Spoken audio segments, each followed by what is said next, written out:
I'll never forget the first time he looked at me like I didn't belong in the same air as his kid. It was late nursery lights low, the baby finally sleeping against my chest, and then the door slammed open. "What the hell do you think you're doing?" His voice cut through the room like broken glass. I froze. He just fell asleep. You're the help, not his mother. He yanked the baby from my arms. That tiny boy, Mason, went stiff. For half a second, then screamed like his whole little world had been ripped away. I stood there dripping with that kind of cold. Only humiliation brings hands empty, watching Mason's face turn red, his cries louder than his father's pride. Eventually, the man Carter Lawson shoved the boy back into my arms. Fine, calm him down. And I did in under 30 seconds because that's what happens when a child knows your heartbeat. That night, I didn't even go back to my room. I curled up on the floor beside the crib with a blanket someone had left in the laundry. The hardwood was hard on my hip, but Mason's breathing evened out, and that was all that mattered. The next few nights proved a pattern. Mason wouldn't sleep unless I was holding him. Carter tried, the housekeeper tried. All failed, and little by little, I saw the edges of Carter's ice start to crack. One night he knocked before entering. That was new. He even muttered I was wrong, though it sounded like he'd rather swallow nails than say it. I wasn't here for him. I stayed for Mason because sometimes the only thing keeping a kid steady is knowing someone won't leave when it's hard. Then came the night the storm hit. Power out wind howling through the eaves, the staff already gone home. I walked into the kitchen to find Carter barefoot on the marble floor, trying to light a camping stove like he'd never touched a match in his life. "You look ridiculous," I said, wrapping a blanket around him. I know he admitted, and for the first time there wasn't an ounce of ego in it. That's when he told me about his new project, an app called Beacon, meant for single parents and caregivers to get help fast. It was shiny, well-designed, but full of mistakes only someone who'd lived the life could see. I pointed at the homepage. If your hands are shaking, you can't read 5 paragraphs. Make the help button the first thing people see. Let them send a voice note. Don't demand a name before they're heard. He actually listened. Things shifted after that. He knocked every time before entering the nursery. The coffee he made for me was awful, but he remembered oat milk.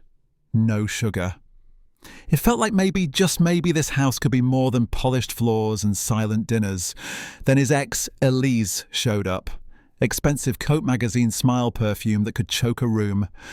"Can I hold him?" she asked, eyes darting to me. Carter handed Mason over.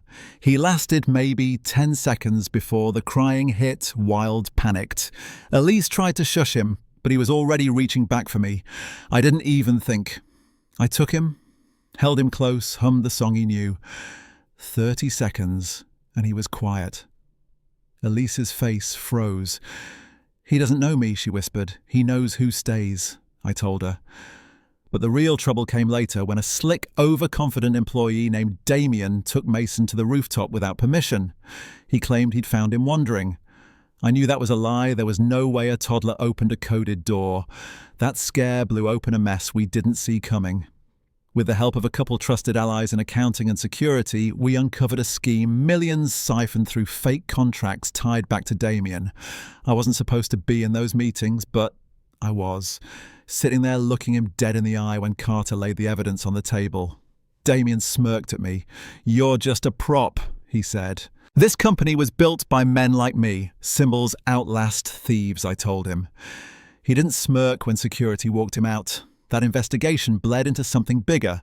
Whistleblowers came forward, nurses, night staff, warehouse guys, people erased from payrolls for speaking up. We launched the one-tap help system inside the company. Calls that used to vanish in voicemail got answered in under 2 minutes. And yeah, the press had a field day with the Billionaire and the nanny headline. Some called me a gold digger. Someone even spray painted it on the window of the small community space I'd started, Warm Steps. We didn't cover it up. We painted over it. Kids from the neighborhood turned the whole thing into a mural, "We Stay, We Speak," with hundreds of little handprints. That wall smelled like fresh paint and defiance. One day, Carter slid a ring box across the kitchen table. "Not a proposal," he said. "Just something to remind me staying's a choice I make every day." I told him to keep it in the kitchen so it could get dirty, pick up the smell of onions, cinnamon burnt toast, the things that meant home.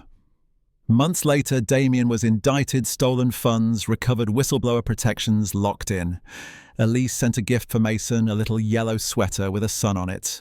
No drama, just a quiet thank you for not using her as a weapon in a fight. Now, mornings in that penthouse kitchen aren't silent anymore. Carter knocks before walking into a room. Mason's laughter fills the space between us, and I've got a map on the wall that warm steps, every pin a family off the floor, every pin a story that almost got lost. I used to think survival was the goal, just get through the day without crying or collapsing. But surviving isn't living. Living is staying. Staying when it's boring, when it's hard, when the easy thing is to leave. So here's my question for you. What would you stay for? The people who stayed for you or the ones who need someone right now before the night gets too long? Tell me in the comments. I want to hear your story.